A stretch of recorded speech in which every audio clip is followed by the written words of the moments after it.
అల్లూరి జిల్లాలో అక్రమంగా తరలిస్తున్న గంజాయిని పట్టుకొని నిందితులను అరెస్ట్ చేసినట్లు ఎస్పీ అమిత్ భర్దర్, ఏఎస్పీ ధీరజ్ మీడియాకు వెల్లడించారు. కొయ్యూరు మండలంలో 851 కిలోలు, గుడ్లపల్లి శివార్లలో 110 కిలోల గంజాయిని స్వాధీనం చేసుకున్నట్లు తెలిపారు. నిందితులను అరెస్ట్ చేసి వాహనాలను సీజ్ చేస్తామన్నారు. గంజాయి అక్రమ రవాణాపై ప్రభుత్వం సీరియస్గా ఉందని సచివాలయ సిబ్బంది ద్వారా గంజాయి సాగు, తరలింపుపై నిఘా పెంచినట్లు తెలియజేశారు. కాగా గంజాయి నిందితులను చాకచక్యంగా పట్టుకున్న సిబ్బందిని ఎస్పీ అభినందించారు. కొన్ని పెడ్లర్స్ ఆంధ్రప్రదేశ్ స్టేట్కి వచ్చేసి స్మాల్ క్వాంటిటీస్లో తీసుకుపోతున్నారు. దాంట్లో మనకి రీసెంట్ టైమ్స్లో బస్ స్టాండ్స్ కానీ రైల్వే స్టేషన్స్ అన్ని చోట్ల ఎక్కువ నిఘా పెట్టిన తర్వాత కొన్ని కేసెస్ నమోదైన దాంట్లో ఒక్కటి మాట ప్రజలకి దృష్టిలో రావాలి. కొన్ని కేసెస్లో మహిళ కూడా అక్యూజ్డ్ ఉన్నాయి. వాళ్ళు కూడా బ్యాగ్స్లో గాంజా తీసుకుపోతున్నారు. అది ఒక మంచి సొసైటీ కోసం మనకి మారిపోవాలి. ఈ పరిస్థితి సరిగా కాదు. సో మీడియా బంధువులు విలేజెస్లో కూడా కొద్ది అవగాహన చేసి బయట ప్రాంతం వాళ్ళ మహిళ కానీ ఆర్ మన ఏఎస్ఆర్ జిల్లా నుండి కూడా ఎక్కడైనా మహిళ ఎన్డీపీఎస్ కేసెస్లో పెడ్లింగ్ యాక్టివిటీస్లో ఫ్రంట్గా వస్తున్నాయి, మనకి అప్పుడప్పుడు కేసెస్లో అరెస్ట్ అవుతున్నాయి. అది మొత్తం విలేజ్ కల్చర్ కూడా అది నష్టం అవుతుంది. ఈ గాంజాయితో సహా ఈ ప్రాంతంలో గిరిజన ప్రాంతం కల్చర్ని మనకి ప్రొటెక్ట్ చేయాలి. ఖచ్చితంగా దీనికోసం ఈ అరెస్ట్ చేయాల్సిన పరిస్థితి ఉంది. ఇక మనకి గాంజాయి కల్చర్ని పూర్తిగా స్టాప్ చేయాలి. దీనికోసం ప్రజలు ఖచ్చితంగా సపోర్ట్ చేయి. ఈ ఫ్యామిలీలో మహిళా ఇన్వాల్వ్మెంట్ డిసిజన్ మేకింగ్లో ఖచ్చితంగా ఎక్కువ ఉంటాయి కదా. వాళ్ళు డిస్కరేజ్ చేయి గాంజాయి కల్టివేషన్ని, పెడ్లింగ్ని, యంగ్ పర్సన్స్ ఈ యాక్టివిటీస్ని తీసుకోకూడదు. సో ఈ విషయంలో మీడియా మంత్రులతో ఈరోజు మాట్లాడి నెక్స్ట్ 1 month 2 monthsలో మనకి స్ట్రాటజీ ఏముంటున్నాయి ఈ డిస్కషన్స్తో సహా చేయడానికి ఈరోజు మీకు పిలవడం జరిగినాయి. దాంట్లో మీకు ఇప్పుడు చెప్పాం. సెటిలైట్ ఇమేజెస్తో మనకి నెక్స్ట్ ఫేజ్లో ఇమేజెస్ వచ్చిన తర్వాత డిస్ట్రక్షన్ యాక్టివిటీస్ స్టార్ట్ అవుతున్నాయి. నెంబర్ 1.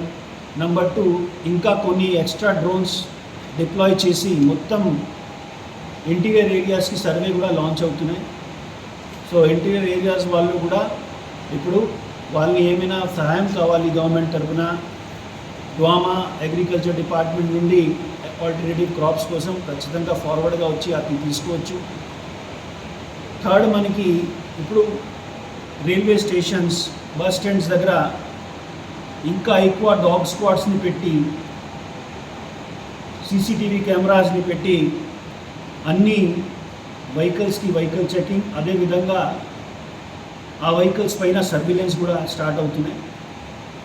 ఫోర్త్, మనకి ఇప్పుడు టెక్నాలజీ ఇది ఎక్కువగా పెరిగినాయి కాబట్టి మనకి కూడా ఎక్కువ సహాయం అవుతున్నాయి ఇన్వెస్టిగేషన్స్లో. సో ఇప్పుడు దాకా ఈ పారిపోయిన అక్యూజ్డ్ ఎవరైనా ఉన్నాయో వాళ్ళని ట్రేస్ చేసి వాళ్ళని కూడా జైలుకి పంపడం జరుగుతున్నాయి. సో అబ్స్కాండింగ్ అక్యూజ్డ్ పాత కేసెస్లో, ఇంకా కొన్ని పాత కేసెస్లో 5 years 6 years పాత కేసెస్లో కూడా ఎవరైనా పెడ్లింగ్ యాక్టివిటీ ఎప్పుడు దాకా అరెస్ట్ అవ్వలేదు, ఏమైనా ఉన్నాయి, తక్కువ నంబరే. బట్ ఇప్పుడు కూడా వాళ్ళని ఖచ్చితంగా వాళ్ళపైన నిఘా పెట్టి వాళ్ళని అరెస్ట్ చేసి వాళ్ళని జైలుకి పంపిస్తున్నాం. నిన్న ఈరోజు 2 పెద్ద మోతాదులో గాంజాయి పట్టుకోవడం జరిగింది అండ్ కేసు కూడా రిజిస్ట్రేషన్ చేయడం జరిగింది. మొదటి కేసు వచ్చి 93/2024 ఎన్డీపీఎస్ యాక్ట్ మనం రిజిస్టర్ చేస్తాం కొయ్యూరు పిఎస్ లిమిట్స్లో.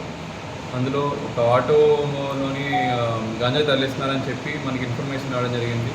నిన్న సాయంత్రం వెహికల్ చెకింగ్ అక్కడ పెట్టి ఎస్ఐ గారు అండ్ స్టాఫ్ సిబ్బందితో వెళ్ళి ఆటోను ఆపిన తర్వాత అందులో ఒక 4 వ్యక్తులు మనకి పట్టుబడడం జరిగింది. 3 బస్తాలు గాంజాయి బ్యాగ్స్తోని వాళ్ళు 110 kg గాంజా తరలిస్తున్నట్టు మనకి తెలిసిందండి. వెరిఫై చేసిన తర్వాత వాళ్ళందరినీ కూడా ఈరోజు రిమాండ్కి తరలించడం జరిగింది. వాళ్ళందరూ కూడా జీకే వీధి అండ్ చింతపల్లి 2 మండలాలకి సంబంధించిన వ్యక్తులుగా గుర్తించడం జరిగింది.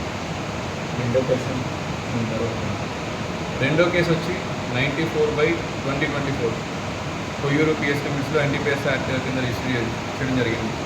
ఈరోజు తెల్లవారుజామున ఈ ఈ చీడిపాలెం జంక్షన్ దగ్గర వెహికల్ చెకింగ్ చేస్తున్న సమయంలో ఒక 2 వీలర్ పైలట్ కింద వచ్చి మన పోలీస్ వాళ్ళు ఆపేలోపే అక్కడ నుండి ముద్దాయిలు పారిపోవడం జరిగారు. దాని వెంటనే ఒక 2 వెహికల్స్ రైలో కార్స్ వచ్చాయి. వాటిని ఆపుగా అందులో కూడా కొంతమంది ముద్దాయిలు పారిపోవడం జరిగింది. అండ్ అనుమానాస్పదంగా ఉన్న 2 డ్రైవర్ని అడిగితే అందులోని గాంజాయి తరలిస్తున్నట్టు వాళ్ళు ఒప్పుకున్నారు. ఇందులోని మొత్తం ఒక కారు, రెండు కార్లు, ఒక మోటార్ వెహికల్ సీజ్ చేయడం జరిగింది. అండ్ 851 kgs ఆఫ్ గాంజా కూడా సీజ్ చేయడం జరిగింది. ఇది మొత్తం 279 ప్యాకెట్లు గాంజా ప్యాకెట్ల కింద వాళ్ళు సర్ది ప్యాక్ చేయడం జరిగింది. ఇది వాళ్ళు నెట్వర్క్ అంతా కూడా మేము ఫైండ్ అవుట్ చేసి వెరిఫై చేసి మిగతా అక్యూస్ కూడా త్వరలోనే పట్టుకుంటాం.